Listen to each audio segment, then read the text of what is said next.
Hey friends, how are you? This is Dr. Heather, and we are talking about the very hot topic that I have been getting tons of message about since I whispered it a couple of weeks ago. Yes, Ketogasm, keto and libido, or foods and libido if we want to talk more about that. So if this is your first time joining Ask Dr. Heather, welcome. We generally don't talk about things like this, but we're actually going to talk about it tonight. So if you're just joining Ask Dr. Heather, I have been practicing over 23 years alongside my husband at Cardin Center for Wellness in Overland Park, Kansas. I created this Ask Dr. Heather page because I would have patients come in, they would talk about their health concerns, but then they had a sister, a cousin, a friend, a spouse, and then the questions would come on, or they would ask me what I would be eating and sharing recipes here. I get questions through Messenger. So as the keto movement has come very strong, which I'm super excited about, this has been an amazing opportunity for me to help answer questions either people don't want to ask me about in the office, or ask me about at a hockey game, or ask me about at the grocery store. And this seems like a very safe place for people to ask me about. So we have been actually eating low carb keto as a family and teaching it in our office for over 23 years since we opened up our doors a long time ago. It sounds crazy. Graduated in 1997. It sounds like a long time ago, but super excited. We've been teaching low carb keto zone classes in our office since we opened up our doors, and really excited to be here today. So as you're joining, this is always meant to be shared. This is meant to be educational. I try to keep it very simple science. So we're going to talk about this. If you're brand new to keto, write down new to keto, or write down KD. That's a keto diet if you're brand new. But we're going to make it very simple science today. And first we've got to talk about what hormones are, or what libido is. People like, and I'm going to say it probably 5 or 6 times. When we were actually teaching in Paola, Kansas, I did teach a little bit of sex ed, so I know how to teach this topic, but it's hard because I don't have a classroom of people. I can't read your faces and things like that, but let me know where you're joining from. Let me know if you're married or single. Let me know if this is an issue for you. It seems like it's a big issue for a lot of people because they're just too tired.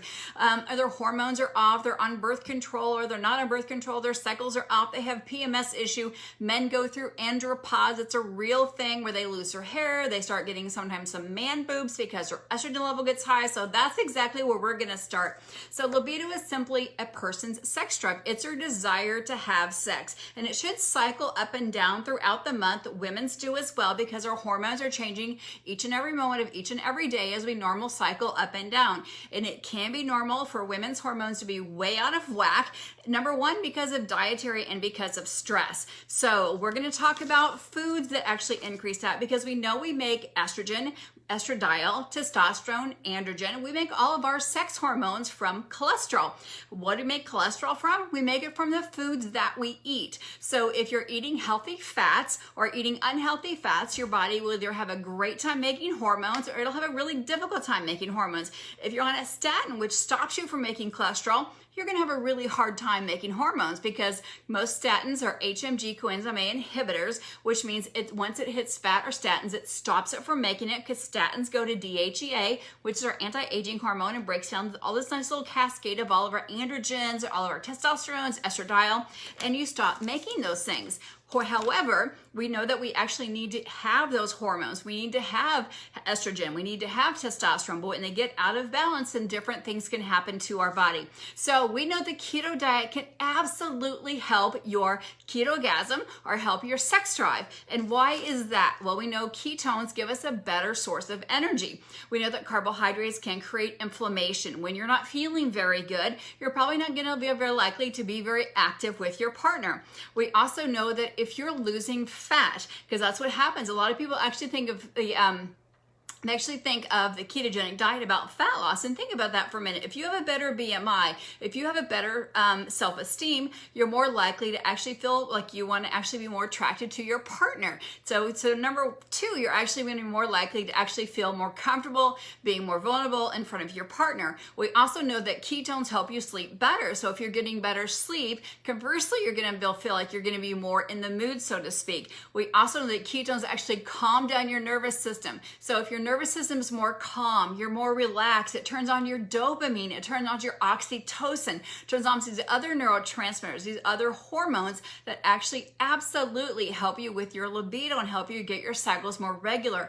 We also know that ketones, when you're in a state of ketosis, or actually if you're actually using exogenous ketones, are better communicators, are signals for your brain. So they allow your body to talk to each other. So once your body's communicating to each other, whether it's a physical touch in a certain place or a physical touch in other places, you're going to get that communication, which is going to allow your body to talk to other things in other places. You're going to start communicating much better. Tony, I am getting to foods right now. So are there foods that can actually cause an imbalance in our hormones? So we briefly talked about some medications that can cause our body. So can proton pump inhibitors can actually imbalance your hormones as well. Let's just go straight for foods. So there are foods that can increase your estrogen. Estrogen can also cause a deposit in fat. That's one of the main things that it does. So as women and men go through andropause or go through menopause, you can know that as men start to age, sometimes they get man boobs. We know that men can also get breast cancer as well. We know that foods like tofu, soybean, milk, flax, linseeds, whole grain bread. Yes, whole grain bread can increase your estrogen.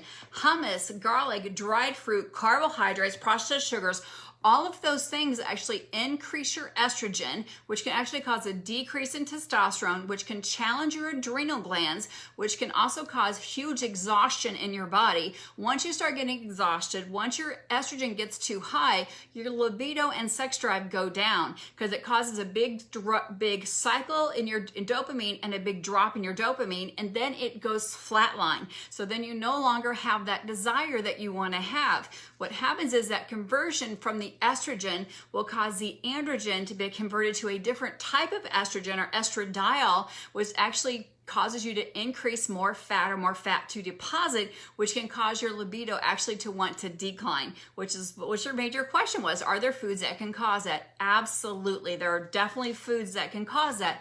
Also there's an enzyme called aromatase. Some of you may be hearing about this, or maybe you're a breast cancer survivor and you've taken an aromatase inhibitor.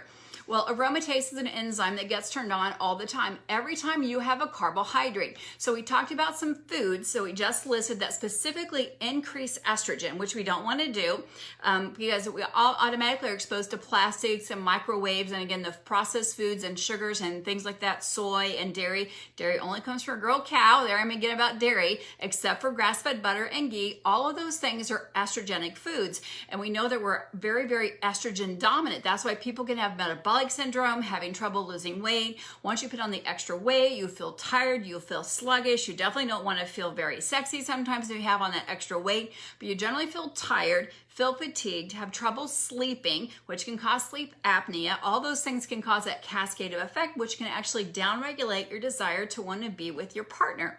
So if we can decrease the estrogenic foods, that will significantly help balance out into those hormones. We also have something called aromatase. Aromatase is estrogenic synthase. It's just another name for it. We call it AKA estrogenic synthase. So when we're actually having carbohydrates, carbohydrates always stimulate aromatase. So with cakes, cookie pies, bread, grains, legumes, any of those type of things, you're going to stimulate every time you eat them.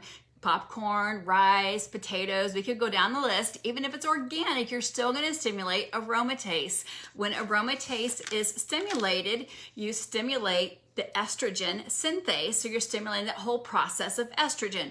Again, if you've ever had breast cancer or know someone who's taken breast cancer, you've probably heard, oh, this is an aromatase inhibitor, aromatase, because you stop that estrogen being processed. So hopefully that makes a little bit of a sense. And we also know that those same foods that actually cause estrogen to go up also cause testosterone to go down. So when you actually look, what are the foods that actually decrease testosterone? Testosterone has a lot to do with vitality. Women need to absolutely have a healthy range of testosterone, which should be about 26 to 33 for good cardiovascular support. It's a whole different range for men based on age, but the foods that actually increase testosterone for women and for men are things like walnuts and sardines and I have a whole big list here, but things, those healthy nuts like almonds and pine nuts and pumpkin seeds, sardines, which I don't like to eat, but salmon and trout, those things you can eat, and broccoli, cauliflower and cabbage, those things also help decrease aromatase, also decrease estrogen.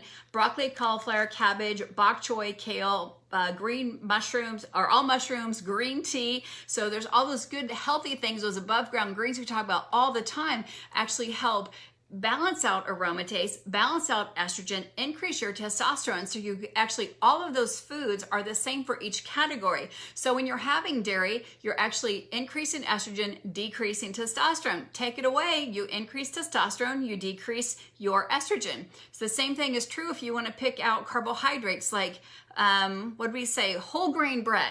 So garlic's the only one that kind of confuses people, but whole grain bread or dried fruit, we're going to stimulate aromatase. It's going to stimulate the aromatase synthase. It's also going to increase your estrogen level. It's also going to downregulate your testosterone. You're going to downregulate your libido. You're probably going to end up depositing some extra fat. Now you're going to feel tired and you don't want to go to the gym. So it starts creating this whole cascade. So once you start creating a lifestyle and understand a little bit of science behind it, then you're going to start to understand why people who actually are in ketosis or even just low carb, you don't have to be in ketosis all the time. And I do want to clarify that because I get this question all the time.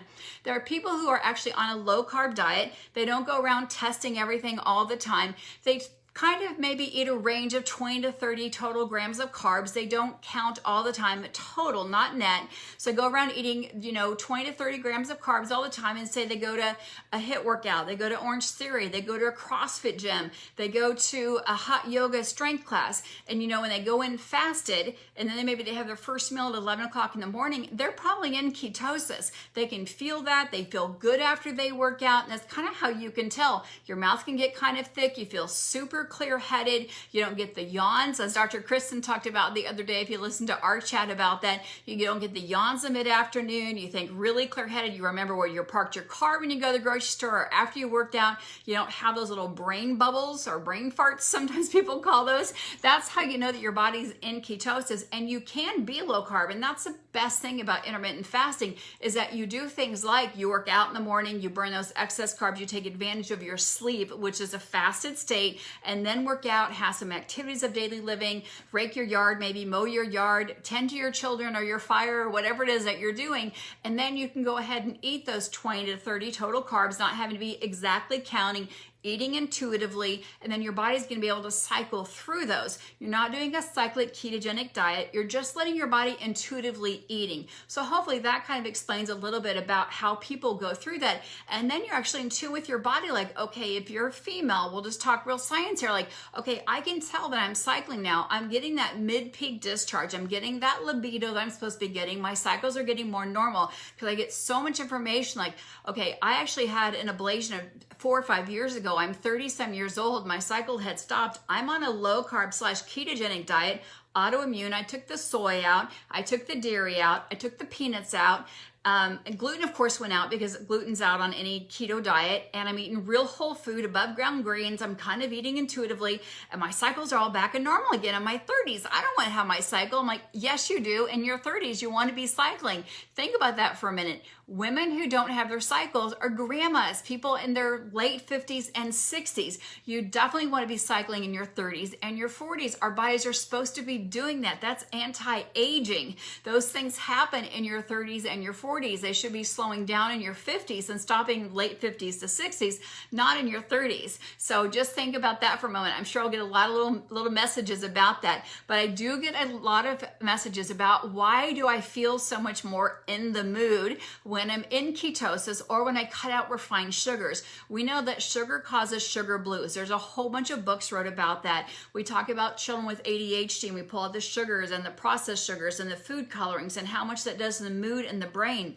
I just listened to Dr. Ken Smith on the Charlie Foundation page. He's a neurosurgeon who said, the ketogenic diet does much more than seizure control. It controls overall health. And when you can start controlling obesity and hypertension, and when you can start really giving people a better quality of life, your body gets into that natural phase of homeostasis where you feel better. It's a natural part of life as, a married couple or a partner or someone who's 20 years or older to have a natural sex drive, to have a natural natural cycle as a female, or a male should have natural androgen. It should have that natural cycle as you start to age. It shouldn't be going through that stage of life when you're 40. We hear that all the time. And again, this is called andropause. So I know someone's already messaged me about that. Did I make that word up? No, I did not make that word up.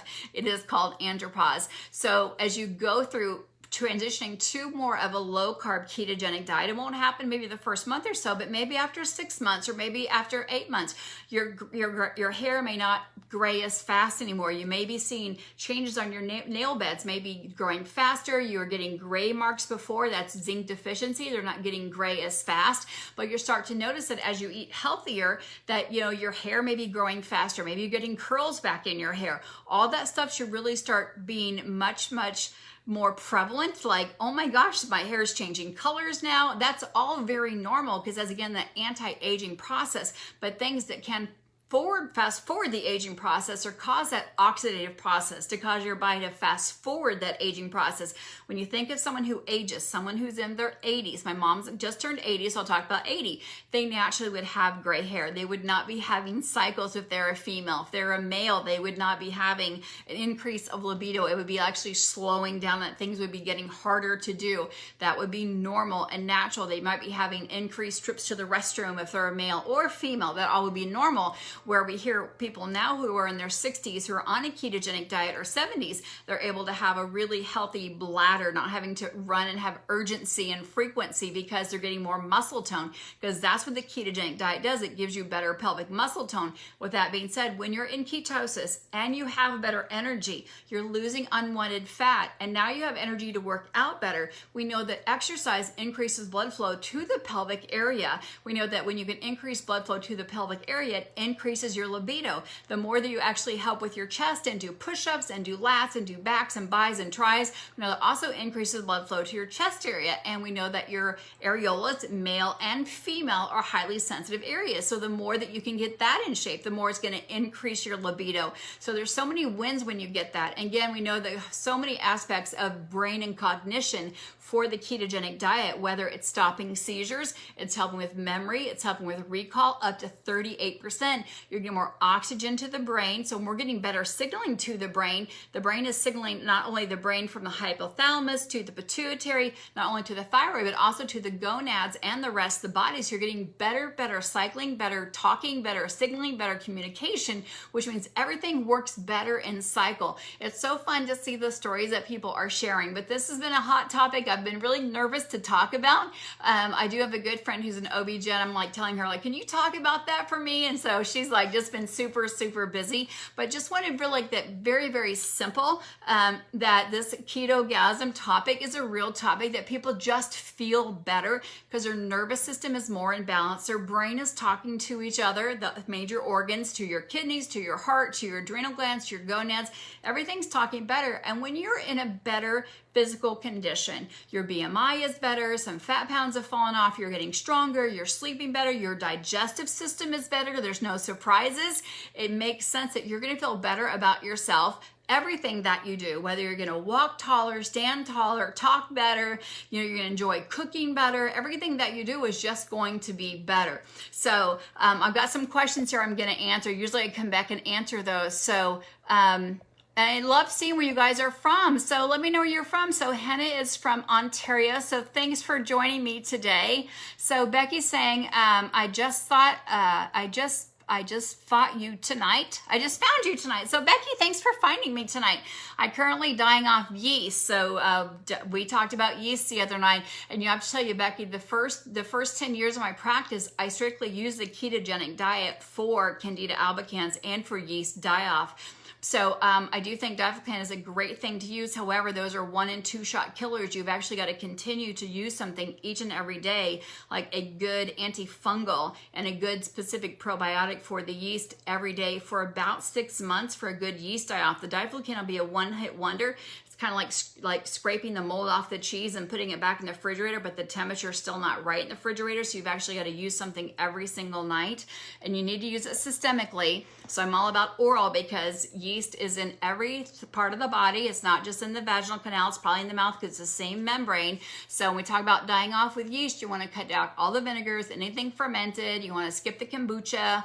Everybody's going to give me emails on that. But you want to make sure the body's acidic, because when things are acidic, then yeast and funguses can't grow in there. So trying to start back on keto. So you want to be autoimmune keto. I'm glad you brought the dairy question up. So no dairy if there's fungus in there. So if you have a hormonal issue, if you're fighting some type of fungus or yeast fungus or parasites, if you have inflammation, right? Most people have inflammation, ditch the dairy. I have a whole video on that, Becky, on my YouTube channel, which is Ask Dr. Heather.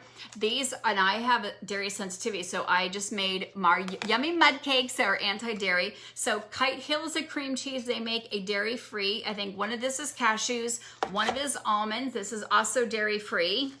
And then Diet Cheese makes it with tapioca. It does have some other stuff in there. It has a little bit of casein in there. But I would do everything without yeast. So I would ditch the dairy. I would ditch the vinegar. Watch out for dressings. No pickles, things like that. Let me look real quick without my cheaters on here. So this is cashews, coconut cream, seaweed, salt. So this is a go. This is coconut cashews. This actually tasted really, really good. It's a little bit expensive. And this was just plain, and this is almond, Kite Hill. If you guys have tried that. Again, Diet's been out for a long time, but it does have a lot of other stuff in there. So it's not as clean as some of the other ones. It's got a little bit of canola oil in it, but also has some pea protein. So, but they all cook really, really great. It's a great little substitute if you need something. So, hopefully that helps, Becky. And I just go ahead and so I would not do the sauerkraut. I would not do the wine. I would not do beer. All of those things are fermented. So with yeast, it takes 180 days to make one new cell. So if you took the Can today and then you ate something even tomorrow or next week that has yeast in it, you're going to re-inoculate yourself. So it's a big 6-month protocol. So I generally tell people, it's if you're taking birth control, that's going to stimulate it. Stress will also stimulate, and that's the same thing for libido, as I had a whole nother sheet. So sleep, stress, exercise, all those things can get way, way better when you start cleaning up the diet. With that being said, yes, Becky, you can have grass-fed butter and ghee. Those are all thumbs up. Send me your email and I will send you my autoimmune friendly food sheet. That's low carb, paleo, keto, whichever way you want to go with it, is autoimmune friendly, and that will help you because we do ditch the fruits except for olives and avocados and limes and lemons, because the acidity in those can actually help. And then Becky, I do love using the exogenous ketones just to help you get through the cravings. It turns off some of those craving enzymes in your head. And just by being said, we do sell these in sample packs. Somebody said, I don't want to buy 20. If you I just want to taste a few and see what that does for me. I've been in keto before. I just need to help the first week or so. So we do sell those in packets. I'm sorry I haven't said that the last few weeks. We do sell them in combinations of packets with or without caffeine. So we can help you with that. And doing the extra electrolytes make a huge difference when you're transitioning over. I say it's not the keto flu, it's the carb flu. Like we hospitalized alcoholics when they're trying to withdraw from alcohol, which is just a carbohydrate, just grains, right? So when we're trying to detox with them, then we want to do that. So Lindy, just send me your email address. Just don't put it here because I don't want people getting your public email address. Send it through Messenger and I will send that to you. My blog is down right now and they're supposed to have it up today, but it's not. So just stay tuned. I'm trying to get that to you, which is askdrheather.net. Somebody hacked it. So it's been down for, I think, about 6 or 7 days. So I will get that to you. So hopefully you guys enjoyed the Ketogasm talk. We are getting ready to talk about, I'm bringing a hair specialist in who knows all about toxins in hairs and what's exposed to and some of the sprays and dry shampoos and things we put on that.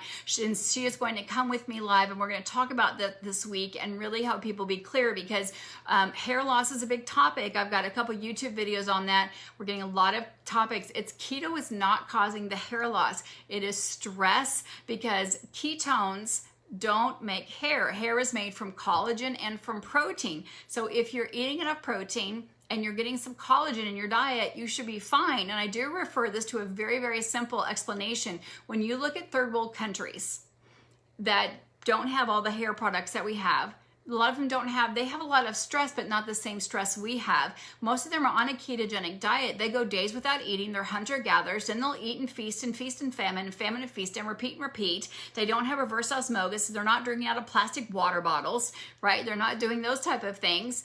And their coconut water is out of a coconut, and they have lovely hair. And so we're going to talk about that, what the possibilities could be, but I do have a really good video. Most of the time, hair loss is generally from stress or from gut health issues, that you're either not eating protein and collagen, or your body simply can't break it down and digest it. So the first thing I always have people do is just be a detective. Write down what you're eating, everything that you're eating. Look at the ingredients. Look how many things are in it. When you're putting things in your mouth, it should be something, or something on your hair, it should be something you can put in your mouth. If you're putting things on your hair that you can't eat, you probably shouldn't put it on your hair. So I'm going to have, again, a hair expert person come in and really talk about hair products with that. And so Becky brought that up. Becky, it's probably the yeast, because what happens is when you have your body's trying to detox fat, it's also going to detox toxins in your hair and metals and things like that. So I'm glad you brought that up. It was really nice to have you join us here tonight. Again, let me know where you're joining me from. Let me know if you are watching this. I never say on replay, but if you do want info on our sample packs, we can sell them in 3 different packs. We can sell them in 5 packs. We just share it from our own stock we have at the office. So let me know if that's something that you're interested in. And then again, let me know if we want to talk more about PMS or something like that, or just everyone's in normal cycling. If you're a younger crowd, I never know what age people are. I know people to share their age, but if that's more of a topic, libido has been a huge topic people have been asking me to talk about. So I thought we're going to call this Ketogasms, and we're going to talk about keto and libido and what does it have to do with it. Because so many people are like, oh my gosh, I feel like I'm 20 again. What's going on? Or my husband doesn't know what's happening. All he thinks is because I lost all this weight. Is that what it's about? Or, I haven't lost any weight, but I feel like amazing. I feel like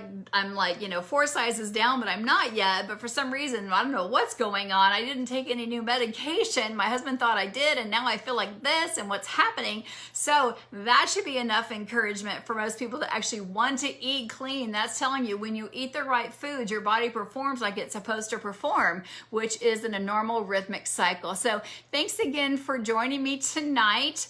When is the hair loss video going to be? Pamela, I'm waiting to hear from Lori on her schedule. It may be Thursday or maybe Wednesday. I just need to get with Lori's schedule. But I do already have a hair video over on my YouTube channel. Just go into Ask Dr. Heather on YouTube and look under health and wellness videos. It won't be under cooking. It won't be under my story, on my amputee story. It'll just be under health and wellness. I'm sure it's there because it won't be under fasting. It should be just there. Or you can just Google Ask Dr. Heather on YouTube and hair loss, and it'll be right there. So just pop over there and you'll find it right there. It's actually, I think, one of the better videos I made. It goes under 10 topics of why you could be losing hair. And what Lori's going to go through is Lori's going to go through all the parabens and all the other things that are in the products that we're actually putting on our hair. And then again, what we should be putting on our hair. It will be probably heavier on the products that she uses, but I just want to talk more specifically about the things that we do put on, the dry shampoos, how hard they are on our hair.